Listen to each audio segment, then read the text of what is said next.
어느 부부가 여행을 합니다. 말을 타고 여행을 합니다. 남편 타던 말이 조금 가다가 자꾸 버팅기고 앞으로 안 가려고 합니다. 그랬더니 남편이 내려서 말을 향해서 이렇게 얘기했대요. 한 번. 그리고 이제 가는 겁니다. 그런데 말이 또 버팅기면서 안 갑니다. 남편이 말해서 내린 다음에 말을 향해서 얘기했대요. 2번. 조금 가다가 또 같은 일이 벌어졌습니다. 남편이 말에서 내려서 말을 향해서 3번 했대요. 가다가 또 같은 일이 벌어졌습니다. 그랬더니 남편이 말에서 내린 다음에 품에서 총을 딱 꺼내서 빵 하고 말을 쏴 죽이더라는 거예요. 그리고 이제 길을 갑니다. 말 한 마리가 없어졌으니까 남편 아내 둘이 같이 같은 말 타고 가는데 아내가 너무나 불편하니까 불평을 했대요. 못 가겠다고. 그랬더니 남편이 말에서 내려서 아내를 보면서 1번 그러더래요. 여러분, 제가 유머인데요. 얼마나 감사해요. 웃어주셔서. 웃기려고 해도 안 웃는 경우 때문에 당황스러울 때가 많은데 여러분들이 그래도 잘 호응해 주시는 것 같아요. 제 체면을 봐서 별로 안 웃기지만 그 이야기를 들으면서 우리 주님이 얼마나 좋은 분이신가 이런 마음이 들더라고요. 왜냐하면 주님은 우리가 알아들을 때까지, 우리가 고칠 때까지, 우리가 돌아설 때까지 포기하지 아니하시고 끝까지 인내하시면서 우리에게 다가오시는 분이시잖아요. 오늘 말씀을 통해서도 우리가 그 사실을 깨닫게 되죠. 여러분, 누가복음 15장에 세 비유가 연속해서 나옵니다. 일명 잃어버린 양 비유, 잃어버린 동전 비유, 잃어버린 아들의 비유. 연속해서 이 세 가지 비유가 나옵니다. 주님께서 우리에게 적극적으로 다가오시는 것입니다. 우리가 이해할 때까지, 깨달을 때까지, 돌이킬 때까지 아주 적극적으로 우리에게 어떤 메시지를 전하시기 위해서 다가오시는 것입니다. 그러면 주님께서 어떤 메시지를 주기를 원하셨을까요? 그것은 이 비유를 말씀하시게 된 상황을 우리가 보면 됩니다. 여러분, 1절 말씀을 읽지 않았지만 보면 세리와 죄인들이 예수님 말씀을 듣기 위해서 예수님 가까이 나왔다라고 했습니다. 세리는 우리가 잘 알죠. 세금 징수하는 사람들. 그런데 유대인들은 이들을 로마의 앞잡이다, 매국노다라고 해서 인간 취급도 하지 않았죠. 그들을 말합니다. 또 죄인들이 주님께 나왔는데 이 죄인들은 누굴까요? 여러분, 이 죄인이라는 단어가 히라보로 보면 여기 사용된 단어가 하마르티노인데 이 단어가 좀 특별한 단어입니다. 이 당시에 대명사로 쓰이는 단어였는데 누구를 가리키는 대명사였는가 하면 창녀들을 가리키는 대명사였어요. 죄인들 하마르티노라고 하면 창녀를 말하는 거구나 이렇게 다 생각을 했단 말입니다. 그러니까 예수님 말씀 듣기 위해서 창녀들과 세리들이 주님께 나왔다라는 겁니다. 2절 말씀 보면 예수님께서 그들을 영접하셨고 밥까지 함께 잡수셨다라고 했습니다. 여러분, 이 영접했다라는 이 표현이 대단히 중요하더라고요. 이 히라보로, 죄송합니다, 어려운 이 히라보 자꾸 얘기를 드려서 프로스 데코마이라는 단어인데 어떤 뜻인가 하면 기다리다입니다. 기다리다. 그런데 이 기다리다라는 프로스 데코마이 단어가 언제 많이 쓰였는가 봤더니 신약 성경에 하나님의 나라를 기다릴 때 그 기다리다라는 표현으로 많이 사용됐어요. 여러분, 우리에게 하나님의 나라가 얼마나 간절합니까? 우리에게 하나님의 나라가 얼마나 절실합니까? 여러분, 그 하나님의 나라를 기다린 것처럼 우리 예수님이 이 세리와 창녀들을 기다리셨다라는 겁니다. 그리고 그들과 함께 밥까지 잡수셨다. 여러분, 밥은 아무하고나 먹습니까? 밥을 함께 먹는다는 것은 그를 인격으로 대우한다는 겁니다. 그를 사람으로 대우한다는 거예요. 짐승이 아무리 귀여워도 짐승하고 맞상하는 사람 봤습니까? 밥을 함께 먹는다는 것은 대단한 의미가 있는 겁니다. 그에게 정감을 갖고 있다. 그에게 호감을 갖고 있다. 그를 사람으로 여긴다. 그를 인격으로 여긴다라는 말이에요. 주님께서 그렇게 하신 거예요. 자, 그러니까 이 바리새인과 서기관들이 화가 났습니다. 우리 2절 말씀 보면 수군거렸다라고 했습니다. 아주 못마땅하게 여겼다. 불만스럽게 여겼다. 그래서 비난했다라는 겁니다. 뭐야 도대체? 막 비난했다라는 거예요. 그때 주님께서 그 모습을 보시고 연속해서 말씀하신 비유가 오늘 15장에 나오는 비유의 말씀이에요.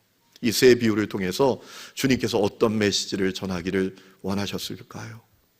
오늘 말씀을 묵상할 때 주님께서 저에게 계속해서 주신 음성이 있어요. 마음의 감옥으로부터 해방돼야 된다. 마음의 감옥으로부터 해방돼야 된다. 라는 메시지를 주님이 주시기 위해서 연속해서 이 세 가지 비유를 말씀하셨다는 겁니다. 여러분, 감옥에 가보신 적 있으세요? 부디 여러분 감옥에 가시지 마세요.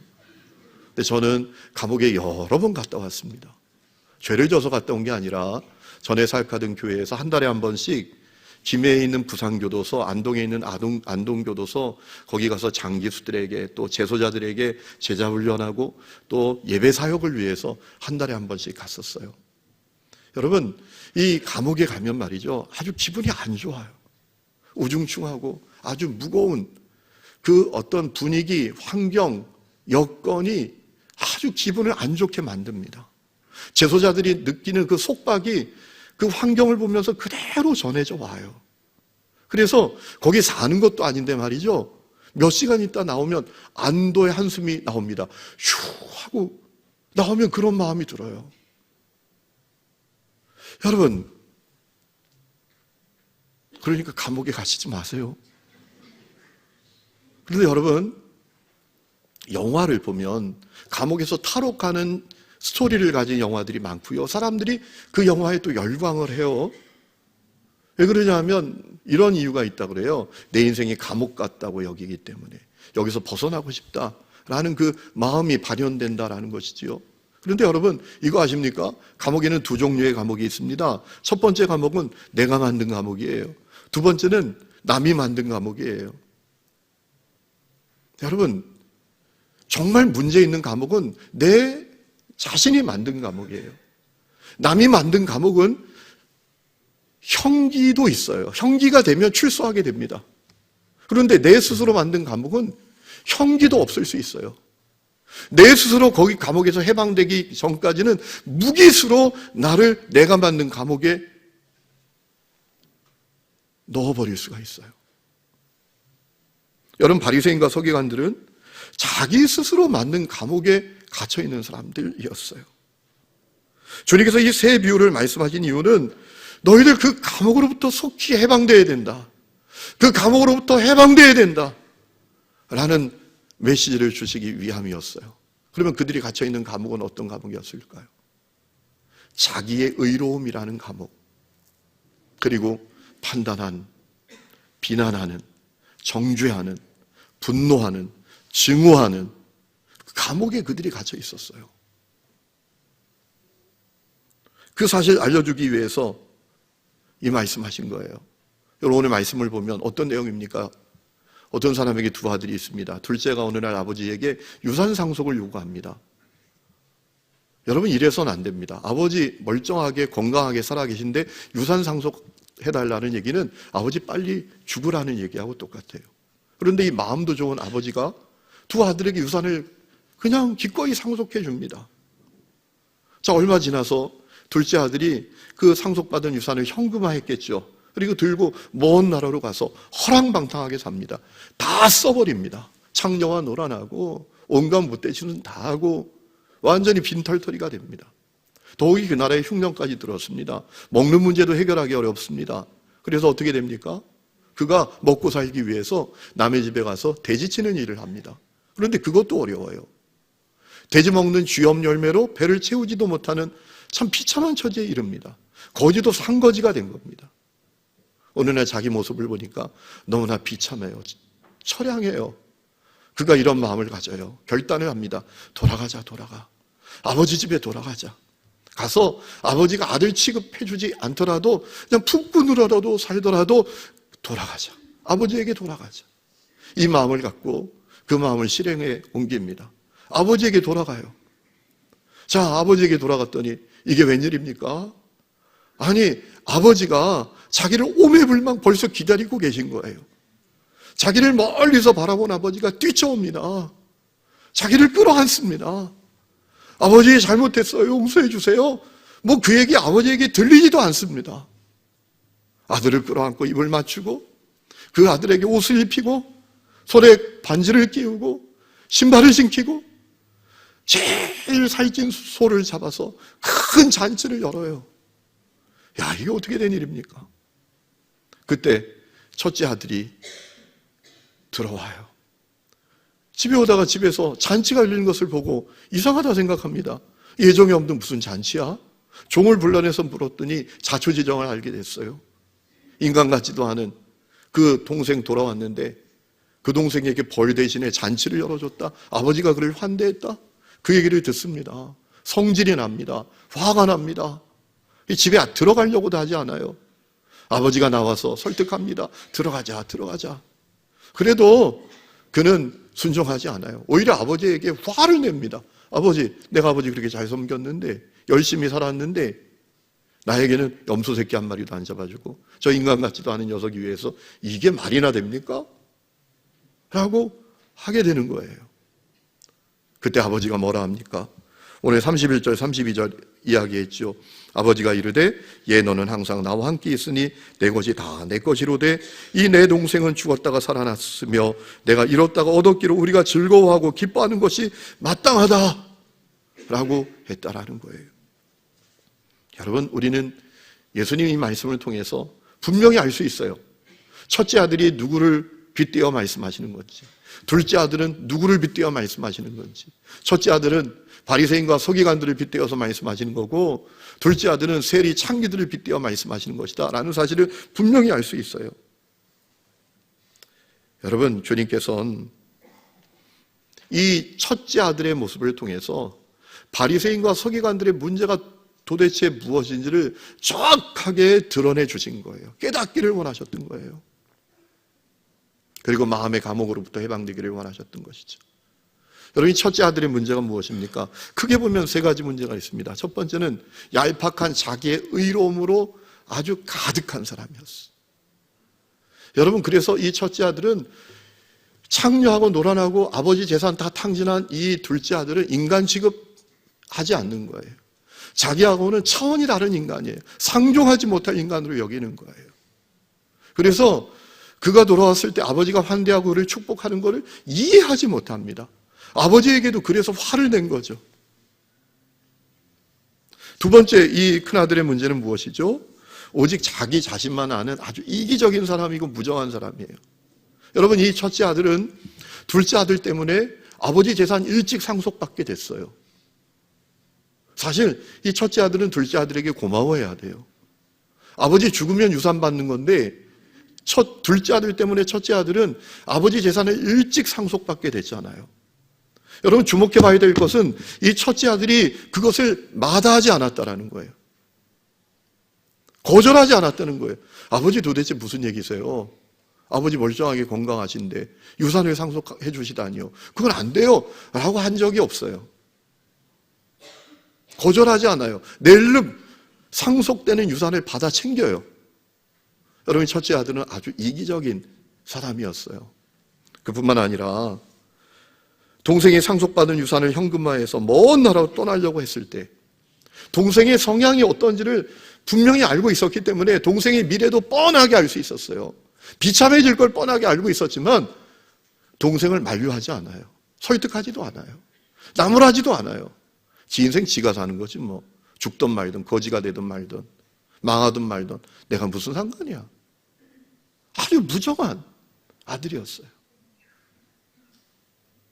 세 번째, 이 첫째 아들의 문제는 뭔가 하면 사랑과 긍휼이라고 눈꽃만큼도 없는 거예요. 가족을 향한 사랑과 긍휼조차도 눈꽃만큼도 없는 거예요. 여러분, 둘째 아들이 돌아왔을 때 아버지가 왜 그렇게 기뻐했습니까? 사랑하는 아들과 함께하게 되었기 때문에 그래요. 사랑하는 아들과 아버지와 아들의 관계를 회복할 수 있었기 때문에 그래요. 그래서 기뻐했던 거예요. 여러분, 이 아버지는 아들의 성공, 아들의 출세, 아들이 허비한 돈, 거기에 관심 없어요. 그거 중요한 거 아니에요. 성공 못해도 돼요. 돈 다 써버려도 돼요. 이 아버지에게 가장 중요한 건 그 아들과 함께 하는 거예요. 아들과 함께 사는 거예요. 여러분, 오늘 31절 말씀 보면 아버지가 큰아들에게 한 얘기가 있잖아요. 예, 너는 항상 나와 함께 있으니 내가 원하는 건 너희들과 함께 하는 거야. 너는 나와 함께 있잖아. 아버지가 원하는 건 그거였어요. 그런데 첫째는 그런 것에 관심이 없어요. 가족 관계, 가족 간의 사랑, 긍휼, 그게 뭐 밥 먹여줘? 그게 뭐 그리 중요해? 이런 마음이었다는 거예요. 그 마음에 사랑과 긍휼이라고는 눈꼽만큼도 없어요. 그래서 동생이 집 나가서 돌아오지 않는데 찾지도 않아요. 궁금해하지도 않아요. 여러분, 이 첫째 아들의 문제가 바로 바리새인과 서기관들의 문제였다라는 것이죠. 그들은 자기의 의로움에 확신, 부정한 사람들이었어요. 그 마음에 사랑과 긍휼이라고는 눈꼽만큼도 없는 사람이었어요. 그들의 마음엔 자기 기준에 맞지 않는 사람들을 향한 정죄, 비난, 판단, 증오만 가득했어요. 얄팍한 자기 의를 가지고 말이죠. 그것을 아신 주님께서 오늘 말씀을 통해서 이 바리새인과 서기관들에게 호소하시는 겁니다. 그게 감옥이다. 너희 마음에 있는 감옥이야. 그 감옥으로부터 해방되어야 된다. 자유케 되어야 된다. 라고 하신 거예요. 여러분, 오늘 이 바리새인과 서기관들의 모습을 보면서 여러분은 누가 떠오르시나요? 저는 제가 떠올라서 깜짝 놀랐어요. 당황했어요. 지난주에 목사님들 모여서 1박 2일 함께 시간을 좀 보냈는데 함께 모여서 이런저런 얘기를 하다가 그 목사님들이 어느 목사님에 대해서 이야기를 하는데 제가 갑자기 거기에 끼어들어가지고 그분을 부정적으로 막 말하는 거예요. 제가 막 목소리를 점점 크게 하면서 그리고 막 숨소리가 거칠어질 정도로 그 사람 막 이러면서 그분은 누군가 하면 제가 교육전수화 때 섬겼던 교회 담임 목사님 아들이에요. 그런데 아버지를 이어서 목사님이 됐어요. 그분은 막 부정적으로 제가 얘기하는 거예요. 제가 깜짝 놀랐어요. 내가 왜 이러지 지금? 그분을 향한 증오, 분노 이런 게 제 안에 가득해 있는 걸 제가 보게 된 거예요. 제가 그 마음의 감옥에 제 스스로 갇혀 있는 것을 보게 됐던 거예요. 한 가지 사건이 떠올랐어요. 제가 이제 그 교회가 인천에 있는 교회였는데 이제 교회를 수요일에도 가야 되고 금요 성령 집회 때도 가야 되고 토요일에도 또 가고 주일에도 사역을 위해서 가야 합니다. 특별히 그 교회 목사님이 저에게 맡겨주신 일이 하나 있었어요. 뭔가 하면 주보를 찾아오는 일입니다. 주보를 어디서 찾아오냐 하면 을지로에서 찾아옵니다. 근데 이 주보의 양이 상상을 초월합니다. 출석 성도가 한 4,000명 정도 돼서 주보를 5,000장을 찍어요. 이 3단 6면 주보인데 5,000장이면 이만큼입니다. 그거를 을지로에서 찾아서 인천까지 제가 날라야 되는 거예요. 매 토요일마다. 얼마나 무거운지 카트에 실어서 이걸 나르는 게 보통 일이 아닙니다. 어떨 땐 너무 힘들어서 막 울었어요. 아니 그 주보를 찾아가지고 버스를 타야 되는데 버스 정거장이 건너편에 있어요. 근데 건널목이 없고 지하도만 있어요. 그걸 막 들고 막 낑낑 지하도를 내려가서 올라와서 버스를 타고 서울역에 딱 내려서 사마고속을 타야 되는데 서울역 상거리에서 딱 내리는데 정류장이 또 건너편에 있어요. 건널목이 없어요. 또 그걸 또 들고 내려가서 또 올라가서 사마고속을 기다렸다가 타는데 앉지를 못해요. 이게 부피가 너무 크니까 통로에 다리 사이에 딱 끼고 버티고 1시간 동안 있어야 돼요. 왜냐하면 너무 무거워서 차가 꽉 쓸 때 확 밀리면 대형사고 납니다. 그러니까 막 졸리는데도 그냥 그것을 마음과 목숨과 힘과 뜻을 다해서 확 붙들고 가야 되는 거예요. 제가 2년 동안 매 토요일마다 했어요. 왜 그걸 저를 시키는지. 하루는 그걸 이렇게 주보를 가지고 교회 딱 가는데 교회 마당에 들어섰는데 그 목사님 아들이 딱 마주쳤어요. 저보고 하는 얘기가 수고한다 야 정말 애쓴다 고맙다 우리 아버지 잘 도와줘서 이게 아니라 야, 또 왔냐? 너무 열심히 하지 마. 그리고 쑥 들어가는 거예요. 와, 여기서 불이 올라오는데요. 아버지 잘 만나가지고 첫 자식 저렇게 살면서 말이에요. 오, 막 그냥 화가 나는 거예요.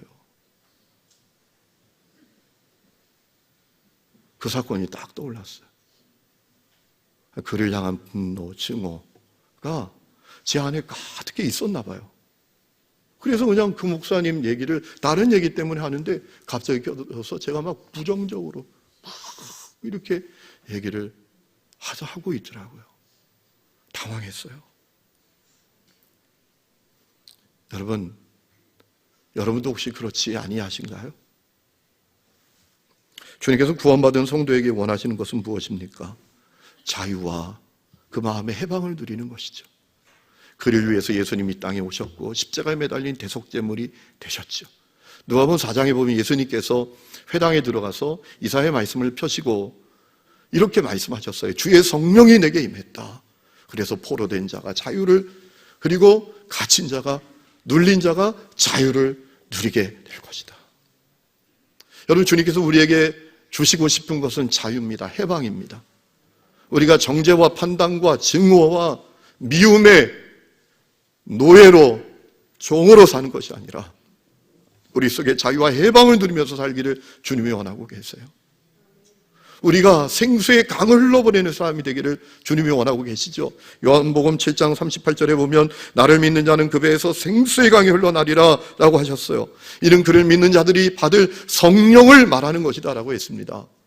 여러분, 생수의 강이 흘러가면 강이 흘러가는 것마다 죽은 것이 삽니다. 광야가 옥토로 변합니다. 죽어가는 생명이 살게 됩니다. 그것처럼 주님은 우리가 성령 충만하여 성령의 열매를 흘러보내므로 살리는 사람이 되기를 원하고 계신다는 것이죠.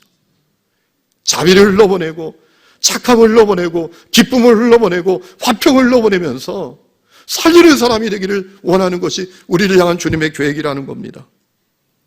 여러분, 주님께서 정말 우리에게 주고 싶으신 것이 뭡니까? 유다서를 보면 유다는 분명히 우리에게 알려주고 있어요. 주님이 정말 우리에게 주시고 싶은 것은 성공 번영이 아니라는 겁니다. 여러분, 유다서 1장을 보면 야고보 형제 유다가 성도들을 축복하는데 이렇게 축복합니다. 긍휼과 평강과 사랑이 너희에게 더욱 많을지어다. 아멘. 주님이 정말 우리에게 주고 싶으신 것이 무엇인지 확인할 수 있어요. 주님, 우리에게 성공이, 번영, 그것이 아니라 우리에게 사랑과 긍휼과 평강을 우리에게 주시기를 원하신다는 거예요. 여러분, 가늠한 여인이 현장에서 잡혀서 예수님께 끌려왔을 때 예수님께서 그들에게 뭐라 말씀하셨습니까? 끌고 온 사람들에게 너희 중에 죄 없는 자가 돌로 쳐라. 그리고 여인과 그만 남았을 때 나도 너를 정죄하지 않는다. 가서 다시는 죄를 범하지 말라.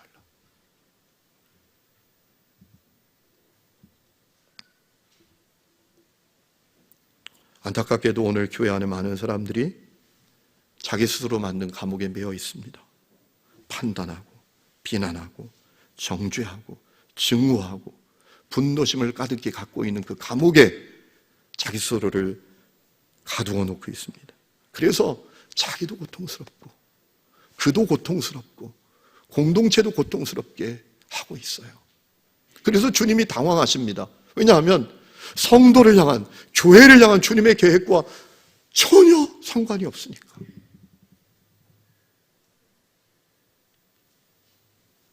여러분, 주님의 교회에 꼭 있어야 될 게 뭡니까? 복음이죠. 사랑이죠. 긍휼이죠.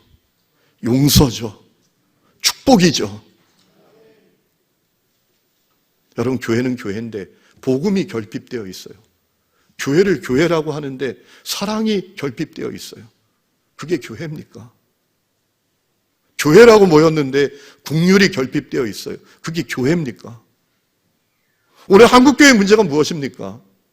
교회 안에 들여다보면 없어도 될 것은 가득한데 정말 교회로서 있어야 될 것은 결핍되어 있어요. 그게 한국교회의 문제예요. 오늘 우리의 문제 아니에요.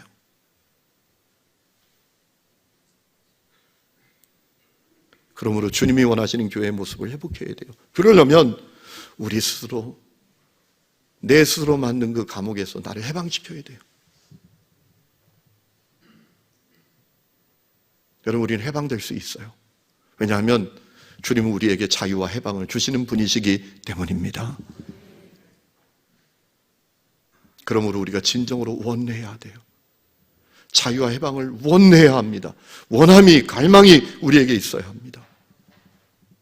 왜 그렇습니까? 주님이 우리에게 영혼을 주셨고 그 영혼을 관리하는 책임은 내 자신에게 있기 때문에 그래요. 그래서 원해야 돼요. 여러분, 존 오트버그라는 목사님이 쓴 내 영혼은 무엇을 갈망하는가 라는 제목의 책이 있습니다. 여러분 꼭 한번 사서 읽어보세요. 그 책에서 존 오트버그 목사님이 이런 얘기 하십니다. 교회에서 7주간의 휴가를 얻어가지고 휴가를 떠났어요. 그런데 머릿속은 계속 교회 생각, 교인들 생각밖에 없어요. 그때 자기 스승이신 달라스 윌라드를 만났는데 그 달라스 윌라드가 이렇게 얘기합니다. 존 목사님, 목사님에게 제일 중요한 게 뭔지 아세요? 교인 아니에요. 교회가 아니에요. 목사님께 가장 중요한 것은 목사님 속에 주님 안에서 누리는 만족, 기쁨, 생수의 강이 있는 거예요. 그게 목사님께 제일 중요해요. 그것에 따라서 목사님의 목회도 결정될 것이고 교회도 결정될 것이고 가정도 결정될 거예요.